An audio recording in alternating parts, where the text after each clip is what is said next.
I feel like you always forget where the cameras end up in I the have to actual remember. edit. I have to remember in relation to the microphone. Okay, Yeah. the microphone is inverted, so I got to go this way and then this way. Com and Banana. What? I thought you were going to discipline me. Calm. It's the power of editing. Legion just points wherever he wants. I can Or go that moves the camera there. You just did. From now on, Com is over there. Banana's over here. But who's over here? 2 on top, 1 on bottom. All right. Remember when we used to talk about video games? Fuck are they?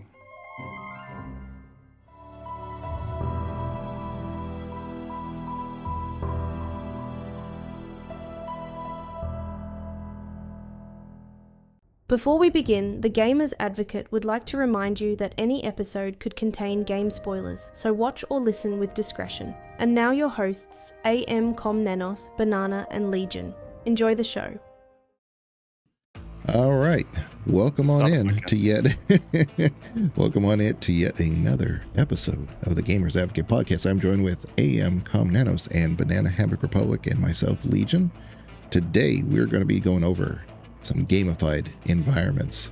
There's clearly environments that are like sci-fi related that can just be pretty much made up. Metroid is one that was always near and dear to me because I always loved that environment. I love the music, and in so doing, the lore later on, when I found out, I was like, this isn't the pirate area I thought it was when I was a kid. This was that home world that was ousted by pirates later on, and there's this whole lore thing going on, but everything made sense then. It was like, oh, that's why these elevators are the way they are. This is why the environment looks the way it does. That's why there's these statues that are these bird looking things, and none of that made sense to me at the time, even though I read the manual that came with like a little story and stuff, but it didn't really explain everything fully. Like I said, it wasn't until much later, and it was impressive that they kind of stuck to that imagery instead of just kind of making it up as they went, because to me it wouldn't have made sense if I was just coming up with that design on my own.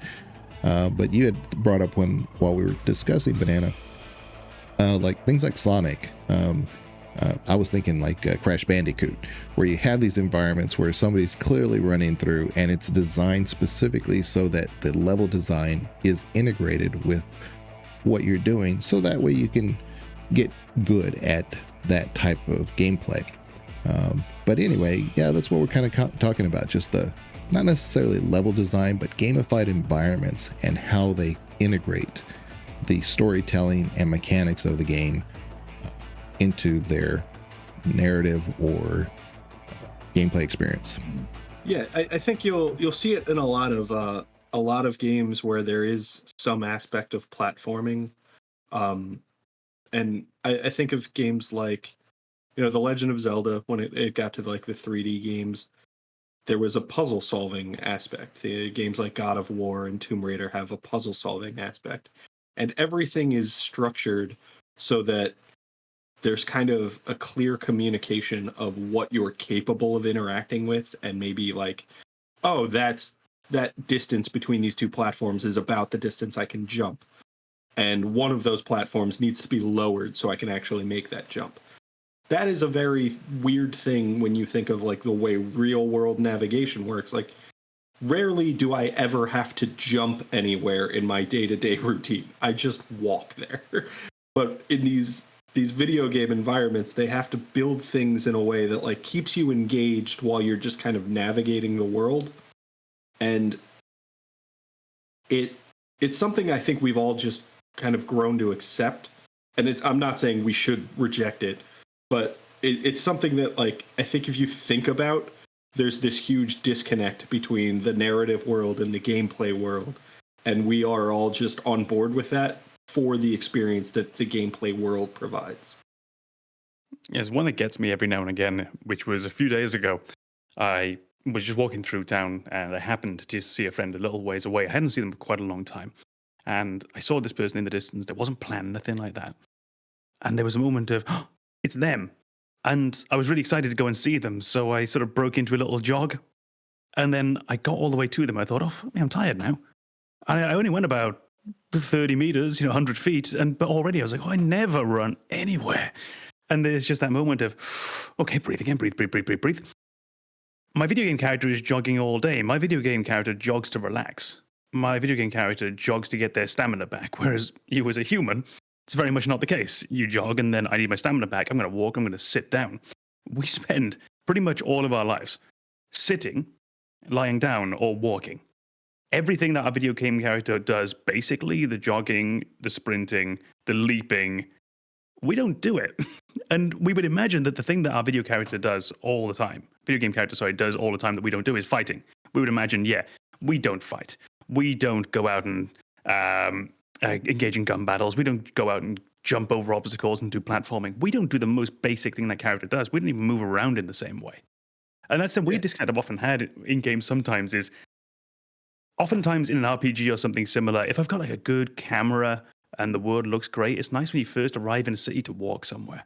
I really enjoyed doing it in The Witcher 3, and it was trying to learn a little bit about the navigation of the city, because I can't remember the name of the city, but the big one. I was really, really enjoying just walking around and seeing like, oh, city. Can I get recap? Can I get from the bookstore to the docks? In the end, I think that's like quite a straight line. That's fairly easy. Can I get from the docks up to the higher district? And can I do it by memory? Can I do it by looking at the world around me because it's so well developed? And the only way that I was able to do that really was by walking. Because when I was running through, I would just look at the mini-map, bada bim, job done. But walking allowed me to interact with the world in a way that was much more vivid than running ever was. But simultaneously, a friend was over, and we were playing some video games together, and we were kind of just doing like, I'll play 10 minutes, you play 10 minutes. It's The Witcher, you can't really play co-op. And you don't want to wait for a death, because that can be hours. He never walked. And the minute that I was walking, sometimes he would just go like, oh, can you start running, please? Can you go and do something? And it was deemed to be this incredibly boring activity, despite the fact that we do it all the time. Yeah. Every day. Yeah, that actually highlights another thing that's like that very big disconnect. Is as you were discussing that, I was thinking about like all those games that I've played recently where you're playing as a main character who's navigating a world filled with other characters. So like Final Fantasy X, like Dragon Age Veilguard, all of these games where like you have to travel somewhere and you're walking there. My character is always running at like a dead sprint through a town full of people who are just going about their lives. And nobody ever seems to be alarmed by the fact that I am just like all out sprinting because I have shit to do. And it makes me think of those games like Assassin's Creed and Grand Theft Auto, where you're supposed to like at times blend in with the crowd, and nobody is ever like, I think it's the dude who's sprinting. Like, it's just, you are such an outlier in the world if you are running at a full sprint all the time. You are so suspicious, so conspicuous that like that is something we only accept from video games. Because if somebody started like a movie like that and the main character was just like, I have viewers, I can't wait to walk somewhere, I have to sprint there, we'd be like, this movie is terrible. But because it's in a video game, we're like, yeah, I have shit to do. I think let's move along. And like you said, if that was in real life and you're just sitting on the square somewhere and someone comes sprinting through, it's the human equivalent of like an abandoned piece of luggage at a train station. Everyone is now thinking like, shit, what the hell's going on? Something's up. This is wrong. He is either running from something or to something, and I need to know which direction I need to run now. Now all of a sudden there's a stampede. Why isn't this happening in Final Fantasy X on the Mihen High Road? Casual running ain't a thing for most areas. Yeah. I will see people jog in the area around me, and I'm like, all right, they're doing that for, fitness. But if they're jogging wearing clothes that don't suit fitness, I'm just like, you're in trouble, aren't you? Is he jogging with a briefcase? Yeah. Or you're late. That's another pretty understandable one. Very rarely turns into a jog, though. It turns into the awkward walk for a few steps, jog for a few steps, make it look around, make sure no one looked and saw you, do it again. Yeah. You got the awkward mid-jog, if you're late. Jogging to realize just how out of shape you are, and then power walking. Yeah. I think in Diablo, specifically Diablo 2, a lot of times people get real frustrated with the very beginning of it because your stamina is super low and you can't run for very long at all. You go for a little bit and then you have to stop. So the early pacing of that game is somewhat slowed because your stamina is not very high. Fortunately, there's enemies everywhere, so you don't have to run from one place to another. But as you level up and as you need to get from one area to another, that stamina has built up just naturally, and so the game seems to move along. The pacing in Diablo 2 is just phenomenally made. But a lot of times people do complain about the inability to run right away in Diablo 2. It's a lot of people note that. Can appreciate where Com is coming from when it comes to The Witcher, because I think The Witcher is so unique in how it's made, in that it's an open world, but it didn't do the things like Bethesda does, where you can go in every single house if you wanted to. You might get caught as a burglar. But there may not be anything in there to do necessarily. They just, you can go into houses without stealing things, right, Legion? but just the act of going in, the act of going in is actually a criminal offense. So that's what's the difference, is that The Witcher was like, I think they usually give you a warning. From what I remember of Skyrim, they're like, you're not supposed to be here, and then that's your sign that you are currently trespassing. But you're not. They haven't called the guards yet. There's no like fine you need to pay. Well, yeah, but at the same time, like I said, what Bethesda's doing there is that the cities are smaller, but it seems bigger because you can interact with so much more. Whereas in The Witcher, the town is so much larger and there's so much more to explore, because there's some areas you can go in, some areas you can't. And I think for me, I kind of appreciate what Com was saying, because where are those areas? You don't know them right away. Some of them are pretty unique. I remember there was a bank that's it's the dwarven bank where you kind of exchange your currency. I was like, I have to exchange currency in this game. Oh my goodness. But it was a little sunken. It was not like right at street level. It was a little bit below. I had to kind of like see that. And it kind of changed my narrative perspective. So the game design for that world was awfully well done. Because it really felt fleshed out and thought about for its storytelling. Everybody who's playing a video game is trying to accomplish something. They're not living in that world. So like, we're typically focused very much on that one goal, and we're not thinking like, we don't have fatigue, we don't have that like exhaustion that comes from just running around all day in the real world. So we're always moving at that high speed and trying to get to our goal.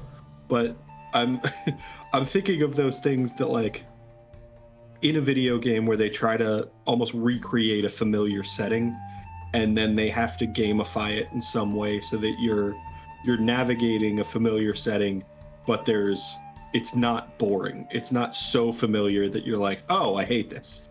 And one of the things I was coming up with is the Shinra building in Final Fantasy VII, because I've worked in an office for decades at this point, and it's not a fun environment. Like, I don't want to play a video game set in an office. That doesn't appeal to me. But you get into the Shinra Tower and you reach the 67th floor or whatever, that you have to find parts of the Shinra model and put them in the right slot to open another part and then unlock a door. And then you get to another floor and you have to crawl through vents to pick up items, and you only can unlock 3 doors. Like, that is a very gamified environment. Also, what are those floors doing in this building? Like, the floor with the model, there are no people there. It's like those rooms exist to hold parts of the model, which is stored in another room. Yeah. Why? Why does this floor exist? And that, oddly enough, is something that I think is quite interesting when you see the development of video games, because you have that same area in the remake of Final Fantasy VII, but now they've had to adapt it to make it feel like it makes a bit more sense. Because when a game has the polygony characters and those little cutesy hand-painted backdrops, I think we accept more absurdity in there. Just of course this floor exists as a giant puzzle to unlock the elevator. Why wouldn't it? But if you're playing a 3D game, high-level graphics, people now have their high-quality voice acting, and everyone is just a bit more gristled. I'm not going to buy that. So they have to turn it into, actually, no, this was the museum that's found in the Shinra building. This is the tourist attraction. That's why there's the giant model of the city. So you have this strange trade-off between what we maybe accept in a simpler video game and what we accept in a more complicated video game as regards to what's acceptable when it comes to gamifying. And I think the other example that we've been discussing, and it came up from Banana actually, just when we were having a chat about this beforehand, is Resident Evil. So when we're playing through the Resident Evil games, we typically have, if I remember correctly, the suit of cards keys. So we've got the spades key and the heart key and the club key and so on and so forth. What? For my house, I've got a key for the front door. I've got a key for the basement. I've got a key for my apartment door. And that's it. And weirdly enough, they're all different keys. These aren't the same key over and over again. Why have we decided that the second wing built a room on the left-hand side with the giant death plant in? Why have we decided that that has the same key as Dad's office on the first floor of the east wing? And why does that key also open the room to the giant snake? Why is this a thing? Aren't these all different keys? Why are these doors locked in the first place? Who came up with this? No coherent planner ever. But for a video game, it's interesting. Because now we can have that thought of, oh, my key didn't expire? That means somewhere else, I've got one more room to go into. I wonder what this is going to be. And then there are those other mechanisms for unlocking doors in Resident Evil. Like, oh, there's a pressure switch under these two hooks. I need something to weigh them down so this door will unlock. I have this destroyed weapon from using a lift previously. I'll put that in there, and suddenly the door unlocks. It was like, who designed this so that the exact weight of a broken shotgun was enough to open the door? Like, we just happened to have something that fit perfectly between these two hooks and weighed enough to open the door. Like, that's so convenient. Think about when the mansion was being lived in, and just imagine Lisa Trevor as a kid, and maybe the mum of Lisa is at some point shouting, "Lisa, what the hell have you done with the other red jewel for the tiger's eye statue? I really need flour from the pantry." Exactly. I don't know who came up with it, but I'm so glad they did.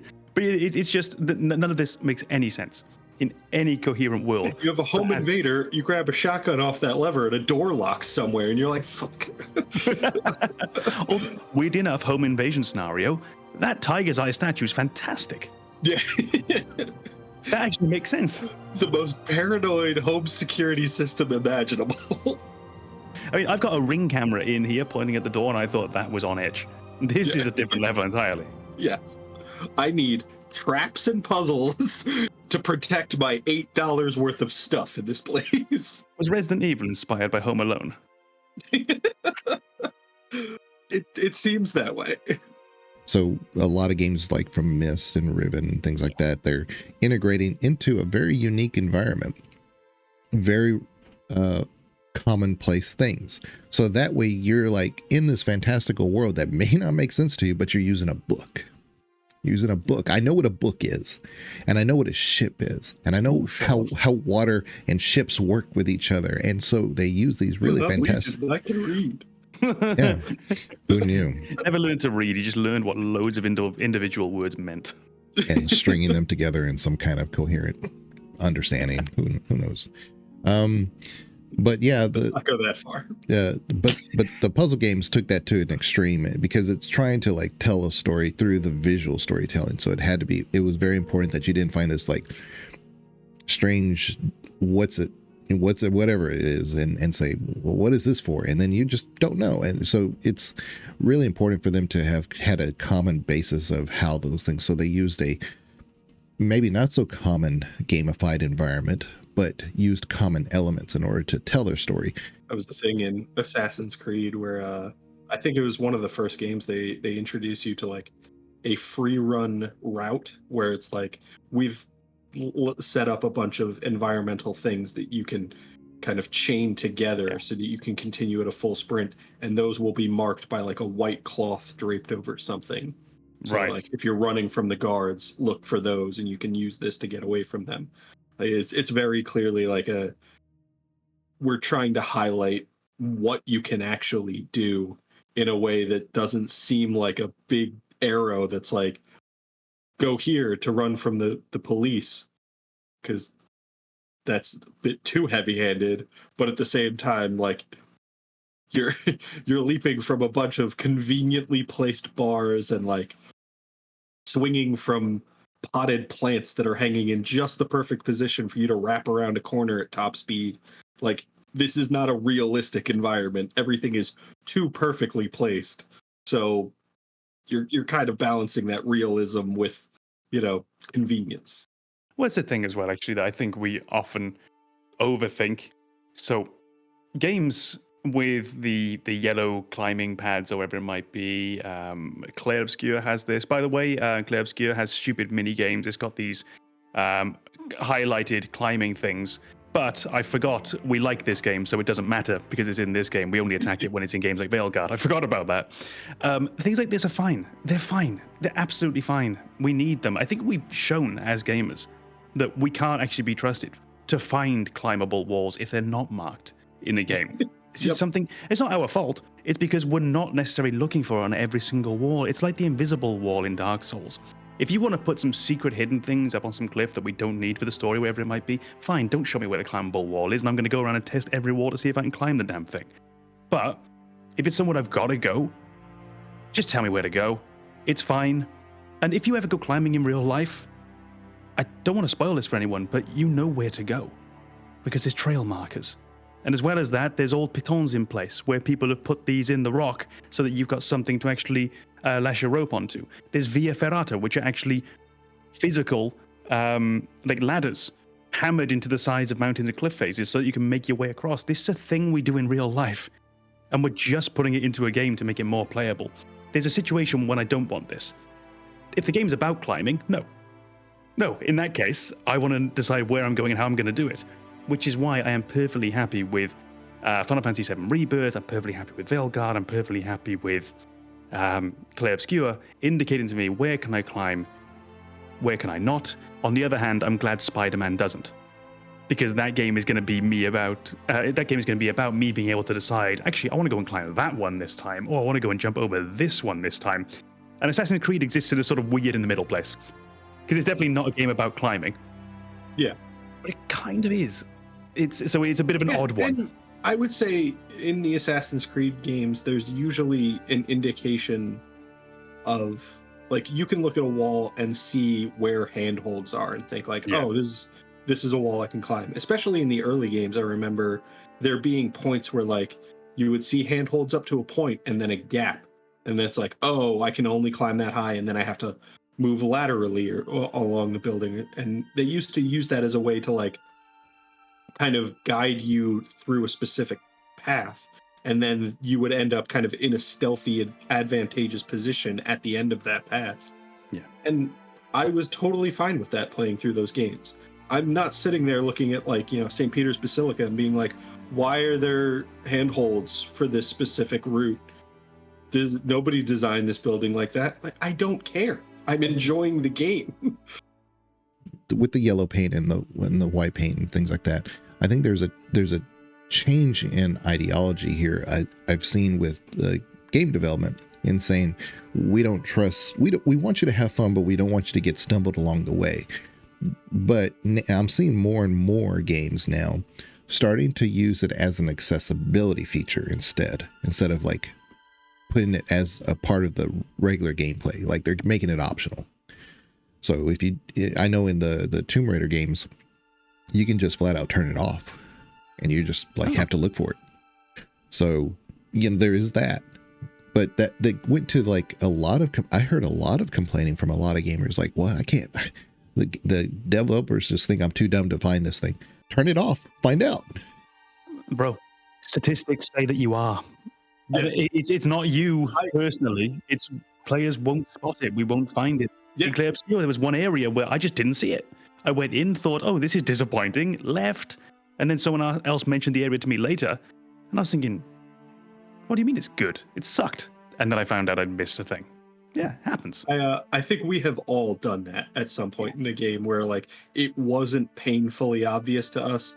And so we spent a half an hour just looking around in circles for what we were supposed to obviously detect in a few seconds. I definitely remember one time in Veilguard in Treviso, when you're introduced to the environment, there's an NPC, like not even somebody you can talk to, just somebody who's wandering around the village or the town or whatever, and they are standing in a position to prevent you from sidling across a ledge. And then I was just convinced, oh, that's not a ledge you can sidle across. That might just be like a little disconnect with the graphical presentation where like it's supposed to be a smooth wall and something's a little off. And then later that person moves out of the way and you can very easily sidle across that. And I'm looking at my mini map and there's a chest on the other side of that ledge and I'm like, but that's not a ledge you can walk across. Yes, it is. You just couldn't do it 10 minutes ago earlier in the game. You have to come back. I'm very much not like, I'm not going to say that one thing makes me a stupid gamer. I've done plenty of stupid things as a gamer. I think we all need to accept that we are going to have those moments where the environment tells us what we need to know and we're just oblivious somehow. It happens. And having those markers that tell you a little more obviously, like, hey, there's the possibility that you're going to choose to be stupid. I'm not calling you stupid, but you have the capacity to be stupid. I'm going to give you my one, like in the interest just to show you, yeah, I'm not judging. In Papers, Please, which I was playing, you're handed a bomb in your security checkpoint, and you've got like 20 seconds to disarm this bomb, and there's 4 wires on the bomb. And I was streaming it, which didn't feel good. And I said, what do I do? What do I do? And someone was saying, cut the wires, cut the wires. Which one? What do I do? What do I do? So I cut one, whole thing explodes. And my chat was just full of like, he's an idiot. What's he doing? And then I went back in, and the wires are numbered in the order that you have to uncut. Yeah, and I didn't see the numbers. It didn't go in. And I hate to admit it now, but I actually saw the numbers on the 3rd try. I had another death in between. It just wasn't working, and the numbers aren't hidden. They're really visible. Yeah. You know, you mentioned a interesting game, and it got me to thinking about how the storytelling is somehow missed with the environment and sometimes hits. And so when you said the invisible walls with Dark Souls, to me, I find that a big distraction, only because they're not consistent with how you discover them. So it's not like there's a draft or a different sound. Even the ones that you have to hit multiple times to get them to open, there's no difference there. So it's just one of those that you discover because somebody has probably already discovered. You're probably looking at a guide at this point. You may be just trying every single wall, but as I mentioned, there are some that require more than one tap. But also in The Witcher, especially The Witcher 2, your enemies that die, they leave loot. That may not be very good loot, especially at the very beginning. But you have to wait for them to actually disappear before you can pick it up. That's just as distracting. Your gameplay is interrupted because your need to find the loot or discover that hidden wall is impacting your ability just to play the game. So like I said, if there's some kind of like, you know, Dark Souls does that better because you actually kill the person and you get the loot automatically. You're not picking up anything. It's moving the pace. But then you stop your own because you're trying to discover the environment without actually getting to discover the environment.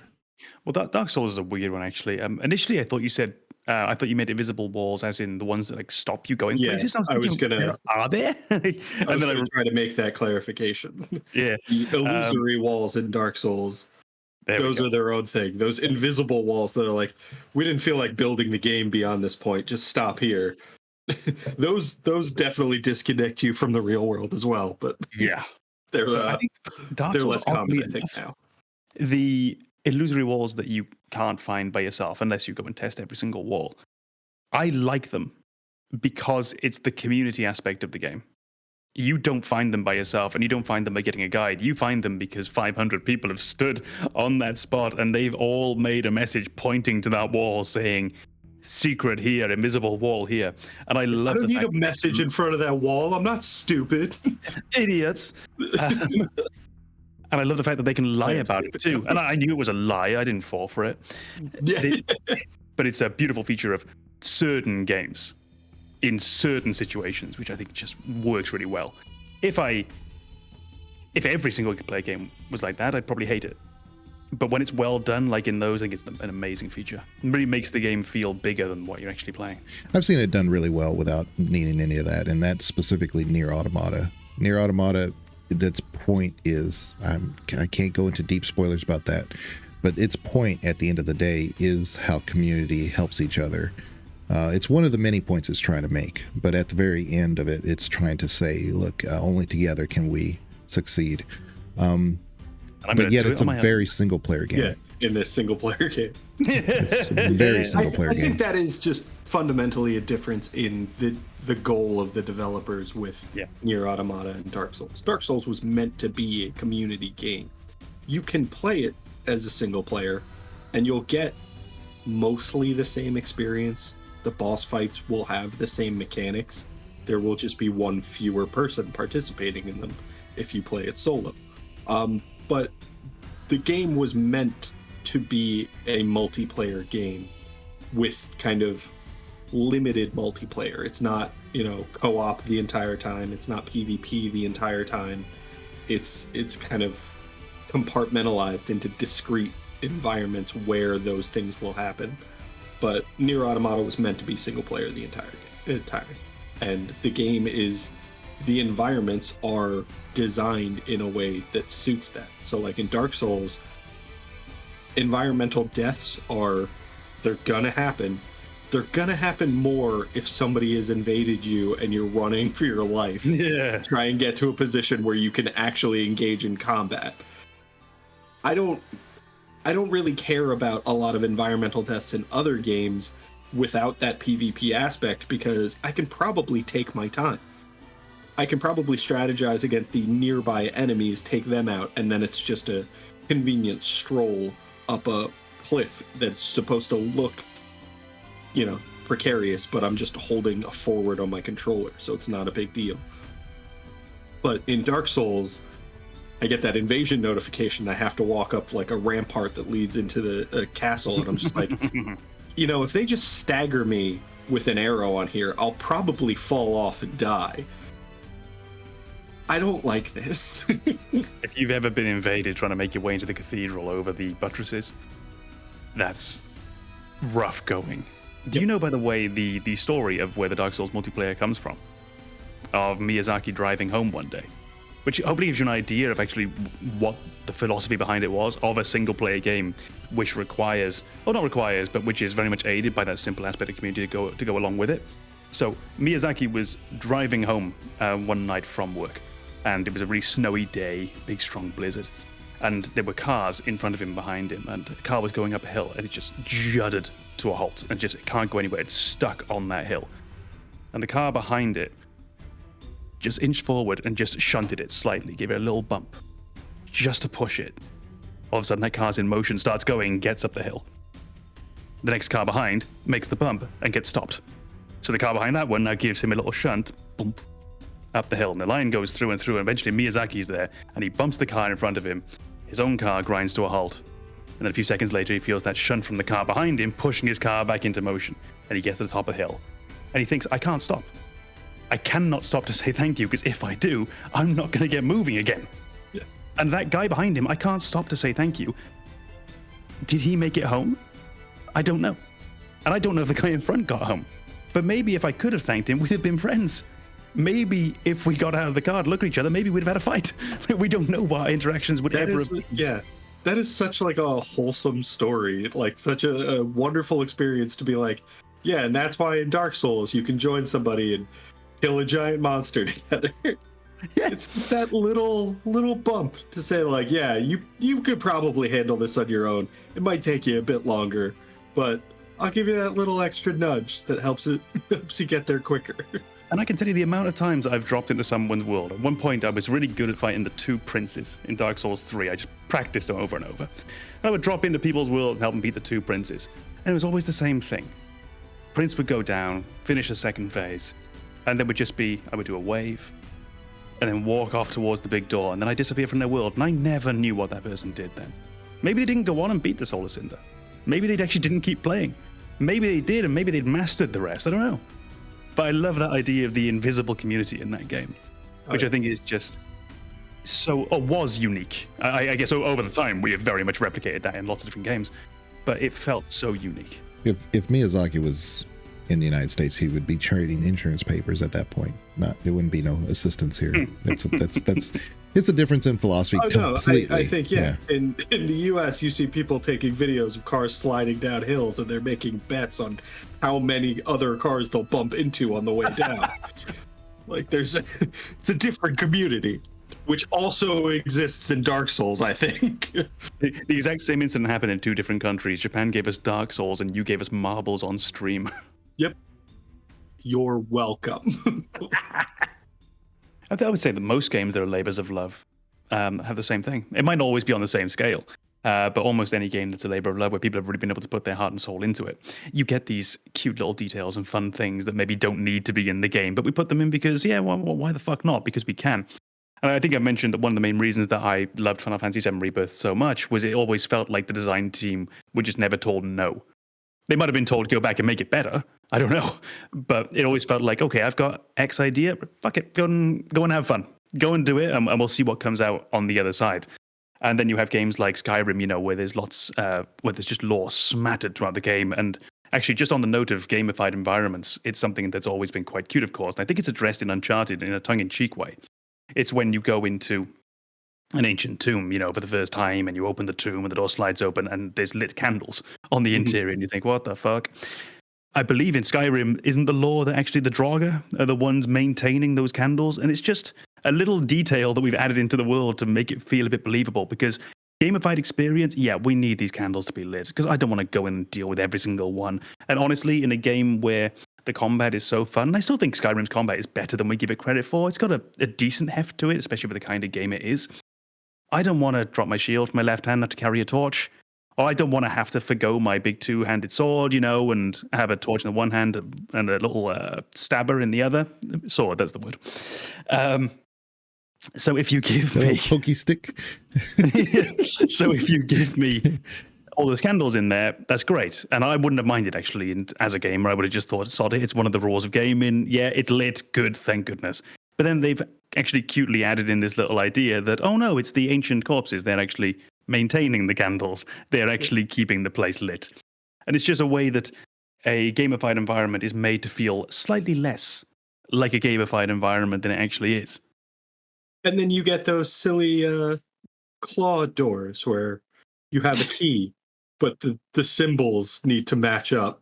And then you just spin circles to match the symbols on the key. Like, I have the key. I don't need a key that tells me how to open the door, and then I have to use the key. I have the key. Just let me use the key. And of course, add to that as well that oftentimes the visual key to go alongside the actual key is on the wall in the same room, normally just up somewhere, which means actually the only person being stopped from entering this room is someone with a visual impairment. That's it. Everyone else can figure this out. It is bizarre and completely gamified.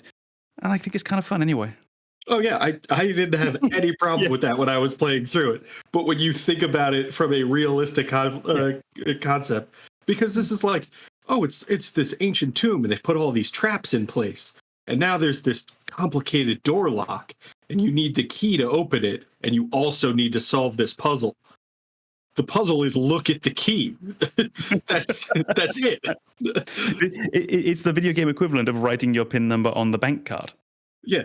It's that, which It's a door that says password is password. I've referred to it a couple times, but in Skyrim, there's the Lunar Forge. And I think that's great because there's some clues, obviously, that tell you it's the Lunar Forge. But it looks like any other forge in the entire game. There's not really a particularly hard set of mobs in front of it or around it. Just some of those, they're not barbarians. I forget what they're called, but maybe just bandits. But anyway, when you clear the area, and if you're there on, I think it's the full moon. I think it's only when it's the full moon, not just at night. But on those particular nights, if you forge something, you create a lunar item. And it doesn't, my disappointment was that it's not a great weapon. It doesn't do much. But it is something that you can read about and see and find. So the narrative storytelling there, it's in the common world of Skyrim. It's in a common forge. Nothing really special, but when you do it, it's special. If you read the books, if you know the lore a little bit, that's the kind of stuff that was like, I did the homework. But that's when you find, don't you, the special treats for the gamers who care that bit more. And it's a direct equivalent of people like Banana, who will play a game to genuine completion and will want to go and unlock all the trophies. So that platinum trophy or whatever it's called on Steam, that is their reward for it, which someone like me is never going to get because I'm not going to do it. Or if we go back and we play the old Final Fantasy games and we insist on running down every corridor and opening every treasure chest, there's a little extra reward just for us because we put that effort in. In this case, it's a slightly more abstract one. It's a reward for people who read the books. It's a reward for people who cared a bit more about the lore, who read about this game online and tried to understand a bit more about the world and the story. And they get almost no advantage in the game from having it. And if you don't know what it means exactly, you might just think, oh, Lunar Sword, okay, it's slightly better than the one I've got already, but it's worse than this weapon, so screw it. Yeah. But if you know the story in the world, then you actually get that moment of, oh, cool. And that's cool. You just reminded me of another aspect of gamified environments that I'm actually not a big fan of, but it's those time-gated opportunities to navigate. So like you were talking about the Lunar Forge, and you can only forge these weapons when it's a full moon. And that one works for me. That makes a lot of sense. It's the Lunar Forge. It makes sense. But I'm thinking of, and like the biggest example for me was Final Fantasy VII in Wutai. There's a house that's just filled with cats. And when you first go into this house, there's a cat sitting at the base of the stairs, which means you can't go up those stairs. Because you can't step over cats. You can cast spells in that game. You can jump 40 feet into the air and slam down with your giant sword, but you can't step over a kitten. But shortly after, as you progress the story within Wutai, that cat moves out of the way and you can go up those stairs. And then I don't know if this is true. It's been a long time since I've ever taken this risk. But I think if you progress the story further, that cat moves back into the way and you can't get the materia that's up those stairs. Oh. And I hate shit like that in video games because I don't want to need to memorize what events have those time gates that close. I don't want to move past something and then never be able to go back to it.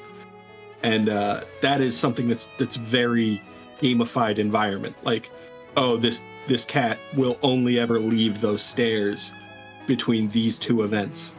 And then you will play the game for 100 hours and the cat's just permanently at the bottom of those stairs. Not a fan of that. That's actually where it ties in, isn't it, as well, to missable items in games, which is often a real source of frustration. And for me, I do find that generally a game with missable items will irritate me, unless it's very well explained as to why it's the case. So if an area, gets utterly destroyed by some world-ending meteor or whatever, okay, I get it, I can't go back. Right. But if just for whatever reason I just can't, or a cat is in the way, it will actually grind my gears or just irritate me a little bit, and it's completely avoidable. And mechanically, it's exactly the same thing, whether it's the cat or whether it's the meteor, it's exactly the same thing. But you have to sell this to me in a way that feels convincing, that feels like, oh, okay, I see actually why I can't go back there, why I can't do this. But also in that situation, if that's going to be the thing, don't put the missable item there, just put it somewhere else. Put it somewhere I can go back to. Yeah, if that house was on fire and I ran in and I was evacuating cats and that's why I could not go back in there to get that item, I'd be okay with it. But the reason that I can't get the item is because there's a cat napping at the bottom of the stairs. I'm less on board with this. Yeah. Absolutely. I can blame God of War, the first one, for that issue, because God of War was built as a loving tribute to a lot of games that came before it, including the bugs. That's why Kratos can take an enemy and kill them up in the air with the chains. And that was a bug originally in other games. And so they use that same as a feature in God of War. But losing your loot, because they hid a lot of loot in that first game. And it was one of those where, oh, I can see there's another level here. I just need to figure out how to get up there some way, somehow. And it was like a puzzle game wrapped in a adventure action RPG, basically. And the newer games are the same thing. They took that same philosophy. It's like, it's this combat action game. Well, it is, but it's more of a puzzle game wrapped in those. And back with Zelda and Metroid and the NES and SNES games, so they always had like hidden areas, hidden things, but they weren't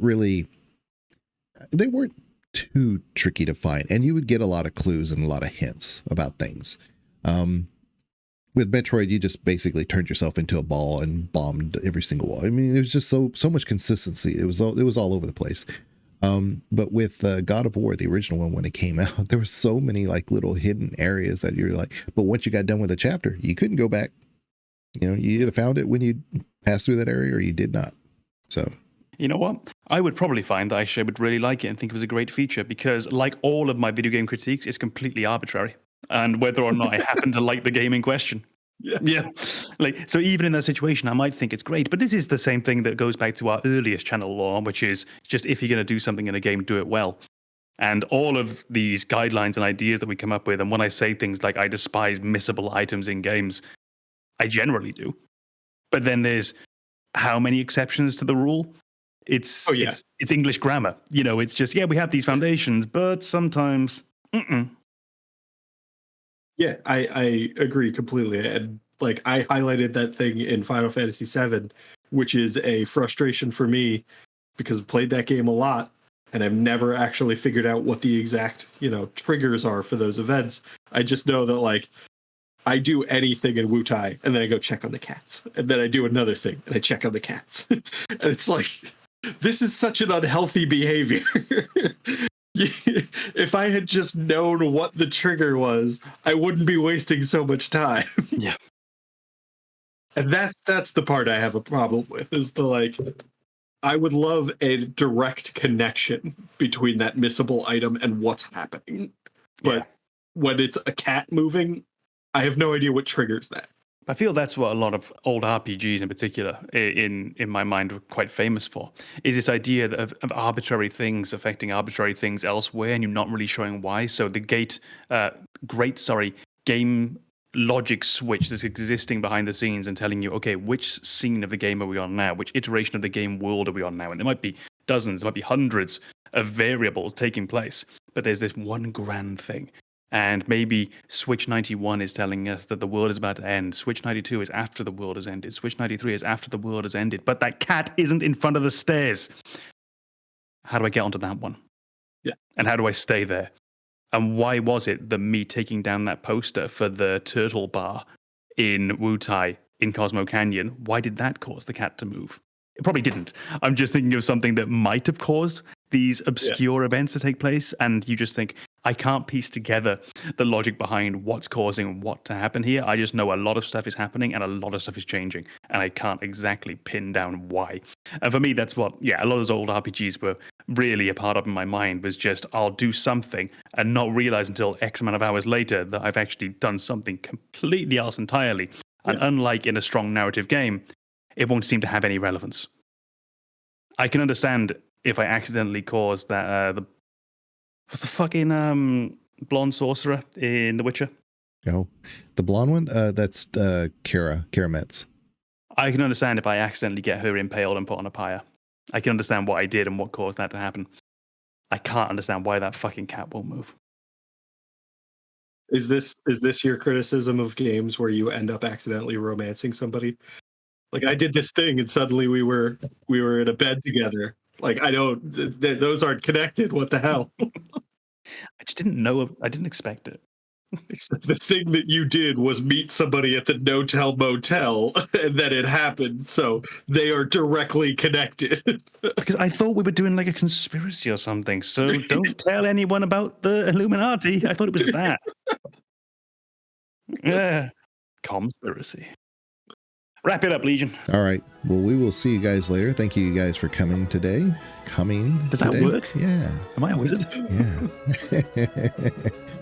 We appreciate your time going over this Gamified Environments. Are there any particular Gamified Environments that you would like us to have discussed or would prefer to talk about? Put it in the comments. We have a few extra videos that have been coming out independent of our podcast. Check those out. Banana's been making a Banana BG3 guide. My goodness. Very in-depth, very interesting, very beloved. I don't know if it's any of those things. If you like BG3, stay tuned. We'll probably have more content, especially not from Com. But not a fucking chance. We will check you guys later. Thank you very much. Bye-bye.